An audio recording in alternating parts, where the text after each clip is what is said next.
नमस्कार. मी Shridhar Kulkarni, MP register mutual fund distributor, ARN number 1764. आज आपल्याला भारतीय शेअर बाजारात काय घडामोडी घडल्या या संदर्भात थोडक्यात माहिती सांगणार आहे. आज सकाळी शेअर मार्केट सुरू झाल्यापासून घसरण होती.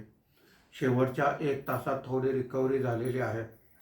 तरीसुद्धा मार्केट बंद होताना सेन्सेक्स हा 188 पॉईंट घसरून 77,966 वर बंद झालेला आहे. निफ्टी हा 36 पॉईंट घसरून 24,436 वर बंद झालेला आहे. आजच्या कामकाजामध्ये BSE telecom index 1.89%, BSE capital goods index 0.73%, Nifty defence index 0.70% वर आहे.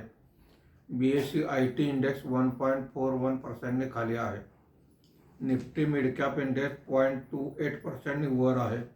निफ्टी स्मॉल कॅप इंडेक्स 0.18% खाली आहे. आजच्या कामकाजामध्ये निफ्टीमध्ये वाढलेले मुख्य शेअर पुढील प्रमाणे: Hindalco 2.80%, Bharti Airtel 1.56%, SBI 1.50%, Jio financial services 1.31% अशी वाढ आहे. आज निफ्टीमध्ये घसरलेले मुख्य शेअर पुढील प्रमाणे: TCS 3.93%, max healthcare 3.13%, Apollo hospital 1.75%, Mahindra and Mahindra 1.63% अशी घसरण आहे. धन्यवाद.